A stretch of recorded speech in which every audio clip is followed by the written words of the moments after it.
नमस्कार दोस्तों, मैं एग्जाम प्रैक्टिस में आप सभी लोग का बहुत बहुत स्वागत है। आप लोग देख रहे हैं UP police target series Hindi भाग 10। इससे पहले आपका 9 भाग हो चुका है, जो एक प्लेलिस्ट बनाई गई है, उस पर जाके आप देख सकते हैं। इसमें 30 प्रश्न होते हैं, 30 हिंदी के लाजवाब प्रश्न होते हैं। तो देखते हैं बिना समय गंवाए आज का पहला क्वेश्चन। तो देखते हैं, इनमें से ओ का उच्चारण स्थल कौन सा है? बताएंगे। ए दंत होगा, बी मूर्धा होगा, सी दत्त होगा, ये दत्त और डी कंठोष्ठ। तो बताएंगे ओ का उच्चारण स्थान क्या होता है? तो दंत का क्या होता है? लृतुरसानाम दंता होता है। और ओ का उच्चारण स्थान कंठोष्ठ होता है। ये आपका ए विकल्प, ए का डी सही हो जाएगा। मूर्धा में क्या होता है? री होता है, टा वर्ग पूरा आता है, और रा होता है, खटिसा होता है। इतना आपका ये मूर्धा से बोले जाने वाले अक्षर हैं। अगला देखिएगा, प्रश्न संख्या 2। कच्छा शब्द हिंदी व्याकरण के अनुसार संज्ञा के भेदों में किस श्रेणी में आता है? कच्छा, कच्छा कह देने से किसका बोध हो रहा है? समूह का बोध हो रहा है, कि व्यक्ति का बोध हो रहा है, कि भाव का बोध हो रहा है, कि जाति का बोध हो रहा है? तो बताएंगे कच्छा शब्द हिंदी के व्याकरण के अनुसार किस संज्ञा का बोध है? तो जो होता है कच्छा क्या होता है? समूहवाचक संज्ञा है। ऐसा क्यों? क्योंकि यहाँ विद्यार्थियों के जो विद्यार्थी होते हैं, वहाँ एक विद्यार्थी की कोई संज्ञा नहीं होती, एक विद्यार्थी की कोई संख्या नहीं होती, कई विद्यार्थियों का समूह ही कक्षा कहलाता है। कक्षा में एक विद्यार्थी से कक्षा नहीं बनती है। अगला देखिएगा, यदि मुड़ना अकर्मक क्रिया है तो इसकी सकर्मक क्रिया क्या होगी? और इसको प्रेरणार्थक क्रिया भी आप कह सकते हैं। क्या कह सकते हैं? प्रेरणार्थक, जिसमें व्यक्ति या कर्ता कोई काम स्वयं ना करके दूसरे से करवाता है, तो वो आपका प्रेरणार्थक होता है। तो वही प्रेरणार्थक को हम एक शब्द में सकर्मक भी कह सकते हैं। तो देखिए, मुड़ना ये तो स्वयं के लिए हुआ, लेकिन मोड़ बी मुड़ जाना, सी मोड़ना, डी मुड़वाना। तो बताएंगे सकर्मक इसमें कौन सा होगा? तो तीसरे का विकल्प आपका सी हो जाएगा, मोड़ना। मोड़ना दूसरे को मोड़ा जाता है, मुड़ना में स्वयं के लिए। जो स्वयं के लिए होता है वो अकर्मक होता है, जो दूसरे के लिए होता है वो सकर्मक होता है। अगला देखिएगा, निम्नलिखित ईकारांत शब्दों में एक पुल्लिंग है, उसे चयनित कीजिए। ए पानी, बी नदी, सी रोटी, डी बकरी। याद होगा आपको, हम जब पुल्लिंग स्त्रीलिंग वाला शब्द आता है तो हम बोलते हैं आपको कि क्रिया पीछे जोड़ेंगे, आपका स्त्रीलिंग पुल्लिंग मिल जाएगा। तो पानी पिया जाता है। इकारांत पुल्लिंग बताना है। देखिए, इकारांत सब है। अब कुछ लोग होंगे जिनको इकारांत नहीं मालूम, तो इकारांत उसे कहते हैं जिस शब्द के पीछे इकारांत हो। जैसे पानी में ना पे बड़ी की मात्रा है, इसीलिए इकारांत। अगर पानी ऐसे होता, पान ना पे छोटी की मात्रा नहीं, पानी होता तो इकारांत होता। अगर पाना होता, क्या होता? पाना। तो यहाँ पूछा जाता कौन सा रांत है, तो ये आकारांत होता। मतलब जिस शब्द के पीछे जो स्वर रहेगा वही आपका आंत होगा। जैसे आकारांत, इकारांत, उकारांत। अब जैसे कह दिया गया कि जापू, तो पू है तो पू में उकारांत हो जाएगा। इस तरीके से इकारांत उकारांत होता है। अगला देखिएगा, इसमें क्या पूछा है कि इकारांत शब्द, तो अब देखा जाए तो इकारांत चारों है। नदी में भी इकारांत है, रोटी में भी है, बकरी में भी। इसमें एक पुल्लिंग है, उसे चयनित करना है। तो नदी बहती है, बकरी चरती है, रोटी खाई जाती है। रोटी खाया जाता है कि रोटी खाई जाती है? तो इसमें बताएंगे तो आपका पानी केवल ऐसा है जो पिया जाता है, ये आपका पुल्लिंग होगा। रोटी खाई जाती है। फिर आपको बताते चले, एक बार रिपीट करते हैं कि जब भी पुल्लिंग स्त्रीलिंग का शब्द है, आप पीछे क्रिया जोड़ेंगे तो आपका 100% आपका सही हो जाएगा ऑप्शन। अगला देखते हैं, 5 निम्नलिखित में से कर्तवाच्य का वाक्य बताइए। तुलसीदास ने रामचरितमानस लिखी। बी राम द्वारा रावण को मारा गया। सी आज टहलने चला जाए। डी आपका छात्रों द्वारा फुटबॉल खेली जाती है। तो बताएंगे कर्तवाच्य का वाक्य बताना है। तो कर्तवाच्य देखिएगा, राम द्वारा, इसमें भी कर्तवाच्य नहीं है। आज टहलने जाया जाएगा, छात्रों द्वारा फुटबॉल, ये जहाँ द्वारा आएगा वो आपका नहीं होगा।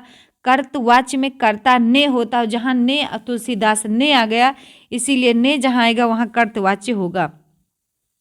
अगला देखिएगा, जामुन का तत्सम रूप क्या होगा? बताएंगे यामुन, बी यामुड़, सी जम्बू, डी जाम्बुड़। तो 6 का विकल्प कौन सा हो जाएगा बताएंगे? 6 का सी हो जाएगा जम्बू। अगला देखते हैं, प्रति उत्पन्न शब्द में प्रयुक्त उपसर्ग है ए प्र, बी प्रति, सी प्रत्यु, डी प्रत्युत। तो 7 का विकल्प आपका बी सही हो जाएगा प्रति। अगला देखते हैं, अधम का विरुद्धार्थी शब्द दिए गए विकल्पों में से कौन सा है? अधम का, अधम मीन्स होता क्या है? नीच। अधम का क्या होता है? नीच, और नीच का उल्टा उत्तम होगा। अगला देखते हैं, 9 प्रश्न संख्या 9 अलंकेश पर्यायवाची है, किसका है? बादल का है, बी कल्प वृक्ष का है, सी कुबेर का है, डी चपला का है। तो 9 का विकल्प सी हो जाएगा।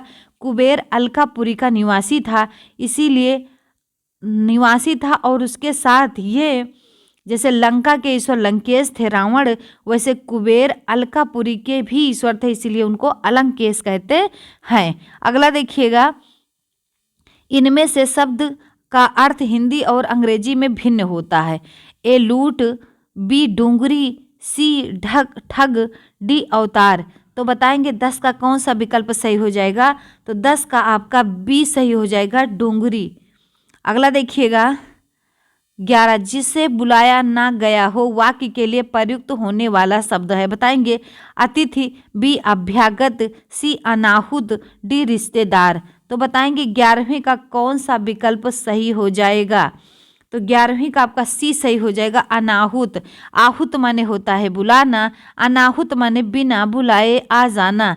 अगला देखते हैं, प्रश्न संख्या 12 सही संधि विच्छेद का चयन कीजिए। बी धनार्थी, बी विद्याधन अर्थी, सी विद्याधन आर्थी, डी विद्याधन थी। तो बताएंगे 12वीं का कौन सा विकल्प सही हो जाएगा? तो बी सही हो जाएगा विद्याधन अर्थी। इसमें कौन सी संधि पूछी जाए? तो स्वर संधि। स्वर संधि में कौन सी संधि? तो आपका दीर्घ संधि हो जाएगा। अगला देखते हैं, कर्मधारय समास का उदाहरण है, बताएंगे? गगनचुंबी, बी पाठशाला, सी श्वेत पत्र, डी नीलकंठ। तो देखिएगा, कर्मधारय का मतलब होता है जहाँ विशेषण और विशेष्य रहे। क्या होता है? जहाँ विशेषण और विशेष्य रहे वो आपका कर्मधारय होता है। अब यहाँ देखिएगा किस शब्द में विशेषण विशेष्य है? विशेषण विशेष्य है, तो देखते हैं, नीलकंठ में बहुब्रीहि समास, गगन को चूमने वाला, श्वेत पत्र। अब यहाँ देखिएगा सी आपका है श्वेत पत्र। पत्र का ये क्या है आपका? पत्र का विशेषण है श्वेत पत्र। अब दिमाग में आ रहा होगा नहीं, नीलकंठ भी, हाँ सही है, नीलकंठ, कंठ नीला, ये भी विशेषण विशेषण, लेकिन इससे किसी तीसरे का बोध हो रहा था, शंकर जी का, इसीलिए नीलकंठ में बहुब्रीहि समास है। पाठशाला में कौन सा समास है? तत्पुरुष समास। गगनचुंबी में कौन सा समास है? तत्पुरुष समास। इसका 13 का विकल्प सही हो जाएगा सी, श्वेत पत्र में कर्मधारय समास है। अगला देखते हैं, अपने हाथ से स्वयं काम करो वाक्य का शुद्ध रूप क्या होगा? अपना काम स्वयं करो, बी अपने से अपना काम करो, सी स्वयं से काम करो, डी आपका हाथ से अपना काम करो। तो 14 का विकल्प कौन सा हो जाएगा? बताएंगे 14 का ए सही हो जाएगा, अपना काम स्वयं करो। अगला देखते हैं 15, आजकल के बच्चे माता पिता की आंखों में धूल झोंकने में कुशल हैं। रेखांकित का अर्थ, धूल झोंकना का अर्थ क्या होता है? बताएंगे? ए धोखा देना, बी उपद्रव करना, सी मान ना देना, डी घमंड दिखाना।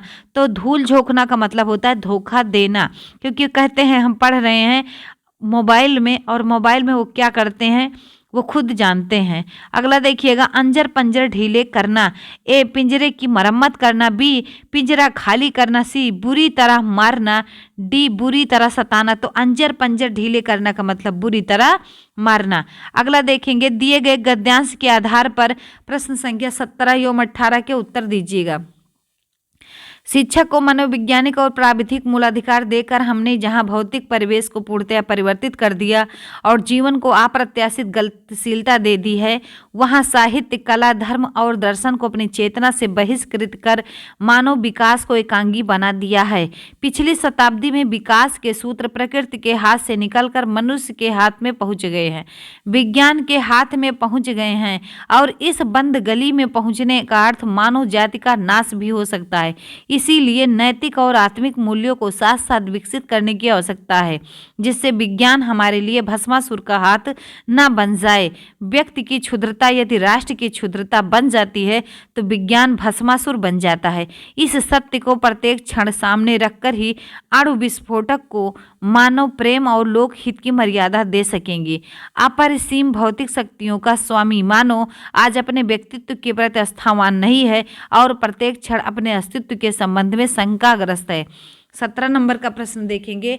आज का मानव अपने व्यक्तित्व और अस्तित्व के प्रति इसलिए शंकालु है क्योंकि वह विज्ञान की विध्वंसक शक्तियों से भयभीत है। बी, उसका ईश्वर के प्रति आस्थावान नहीं है। डी, आपका वह सीमित भौतिक शक्तियों का स्वामी है। तो बताएंगे 17 का कौन सा विकल्प सही हो जाएगा। वह शंकालु है क्योंकि वह विज्ञान की विध्वंसक शक्तियों से भयभीत है। वो भी जानता है कि आज हैं कल नहीं रहेंगे, कुछ भी हो सकता है। अगला देखिएगा, हमारी विज्ञान धृति शिक्षा की सर्वाधिक महत्वपूर्ण देन है। ए, जीवन का एकांगी विकास। बी, गतिशील जीवन का प्रत्यावर्तन। सी, आपका जीवन का परिसीम भौतिक विकास। डी, जीवन का सर्वांगीण विकास। तो 18 का कौन सा विकल्प सही हो जाएगा। तो जीवन का अपरिसीम भौतिक विकास। अगला देखते हैं, कौरवी किस बोली को कहते हैं। ए, मारवाड़ी। बी, खड़ी बोली। सी, अवधी। डी, छत्तीसगढ़ी। तो 19 का कौन सा विकल्प हो जाएगा। बी, खड़ी बोली। अगला देखते हैं, कबीर के प्रमुख शिष्य थे। ए, रैदास। बी, धर्मदास। सी, दादू। डी, सुंदरदास। तो 20 का कौन सा विकल्प सही हो जाएगा। बी, धर्मदास। अगला देखते हैं, अघोष वर्ण कौन से हैं। इससे बताइएगा अघोष वर्ण कौन से हैं। अघोष किसे कहते हैं। तो प्रत्येक वर्ग का पहला और दूसरा अक्षर जो होता है वो अघोष होता है, बाकी सब जितने बचते हैं वो सघोष होते हैं। तो देखिएगा, यहाँ देखिएगा पहला और कौन सा दूसरा अघोष है। अब यहाँ ऐसा कोई विकल्प ही नहीं है, एक जा भी है वो भी तीसरा है। तो अब देखेंगे और किसे अघोष कहते हैं। तो सभी स्वर आपके सघोष होते हैं, मतलब ये भी ऑप्शन कट गया क्योंकि आ सघोष होता है। अब देखिएगा बचा हा और सा। तो ये हा जो है हा आपका और ये जा सा है।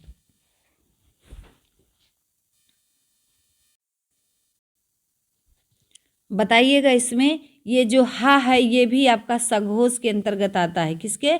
सघोष के। बचा आपका सा और तीनों सा आपके किसमें आते हैं? अघोष के अंतर्गत। अगला देखते हैं, मुझे किस प्रकार का सर्वनाम है। क्या है? मुझे किस प्रकार का सर्वनाम है। बताएंगे आप लोग कि मुझे किस प्रकार का सर्वनाम है। उत्तम पुरुष है, मध्यम पुरुष है कि अन्य पुरुष है, कि इनमें से कोई नहीं। तो मुझे किस प्रकार का सर्वनाम है, ये आपका अन्य पुरुष है कि उत्तम पुरुष है। बताएंगे तो उत्तम पुरुष हो जाएगा। अगला देखेंगे, मोहन पिताजी को पत्र लिख रहा है। वाक्य में क्रिया का भेद प्रयुक्त हुआ है। रिक्त स्थान के लिए उचित विकल्प कौन सा है? प्रेरणार्थक, बी नाम धातु, सी अकर्मक, डी आपका सकर्मक। तो बताएंगे यहाँ कौन सा विकल्प हो जाएगा आपका सही। तो ये सकर्मक हो जाएगा। कौन सा? सकर्मक हो जाएगा। अगला देखते हैं, दिए गए विकल्पों में से भर्ता का स्त्रीलिंग शब्द पहचानिए। भर्तनी, बी भर्तारी, सी भर्ती, डी भत्री। तो कौन सा हो जाएगा आपका? बताएंगे भर्ता का स्त्रीलिंग भत्री होता है। डी ऑप्शन आपका सही हो जाएगा। अगला देखते हैं, वह मुझसे अलग रहता है। रेखांकित शब्द के आधार पर बताइए कि यहाँ कौन सा कारक है। संप्रदान कारक है, बी अपादान कारक है, सी करण कारक है, अधिकरण कारक है। आपको बताते चले जहाँ भी अलग होने की बात आएगी वहाँ अपादान कारक होगा, इसीलिए बी ऑप्शन सही हो जाएगा। अगला देखते हैं, तद्भव से तत्सम बने सही शब्द युग्म को चिन्हित कीजिए। हत्था हाथ, बी रत्ता रात, सी पत्रा पत्र, डी नच्चा नाच। तो इसमें तद्भव से तत्सम बने सही शब्द युग्म कौन से हैं? तो बताएंगे आपका कौन सा विकल्प सही हो जाएगा। तो पत्ता का पत्र हो जाएगा। सी ऑप्शन आपका सही है। अगला देखते हैं, आगमन में उपसर्ग है। बताएंगे ए बड़ा आ, बी आ, सी आग, डी आपका मन। तो आगमन में कौन सा उपसर्ग होगा बताएंगे। तो आगमन हम आपको बताते चले, जब भी उपसर्ग प्रत्यय लगाइए तो पहले मूल शब्द निकाल लीजिए। तो इसमें मूल शब्द क्या होगा, गमन, और गमन में आ जोड़ देंगे तो आगमन हो गया। इसमें कौन सा सही हो जाएगा, तो ए विकल्प सही हो जाएगा। अगला देखते हैं, उद्यम का विलोम क्या होगा बताएंगे। उद्यम प्रवीण, बी आलस्य, सी नीरज, डी नृप। तो उद्यम का विलोम बताएंगे आप लोग, तो उद्यम का होगा आलसी। अगला देखते हैं, समानार्थी जोड़े का अनुपयुक्त विकल्प चुनिए। उपयोगी, उपादेय, इष्टकर, सी बी आपका है काक, सारंग, मयूर, पुष्कर का जलाशय, ताल, डी भूमि मही धरा। तो बताएंगे कौन सा, बी ऑप्शन आपका है ये गलत है। काक का सारंग मयूर नहीं होता है। तो होता क्या है, काग का काड़ होता है, वायस होता है, पिसुन होता है, करट होता है। नोट कर लीजिए क्या क्या होता है, काग होता है, काड़ होता है, और क्या होता है, वायस होता है। ये सब काग के हैं। आगे देखिएगा, वायस होता है, और क्या होता है, पिसुन होता है, पिसुन होता है, और क्या होता है, तो करठ होता है। क्या होता है, करठ। ये सब काक के समानार्थी हैं। अगला देखना, निम्नलिखित में से कौन सा शब्द धात्री की जगह प्रयुक्त नहीं किया जा सकता। ये इस सन का अंतिम क्वेश्चन है। वीडियो कैसी लगी कमेंट बॉक्स में ज़रूर बताइएगा, और वीडियो को शेयर सब्सक्राइब जरूर करिएगा। तो बताएंगे, निम्नलिखित में से कौन सा शब्द धात्री की जगह प्रयुक्त नहीं किया जा सकता। माता, बी पृथ्वी, सी अबला, डी जननी। तो देखिएगा, माता, पृथ्वी, जननी ये सब क्या समानार्थी हैं, लेकिन अबला जो है ये गलत है। तो इसी धात्री की जगह अबला नहीं लिखा जा सकता है। मिलते हैं अगले 30 सुपरफास्ट प्रश्नों के साथ, तब तक के लिए जय हिंद, जय भारत।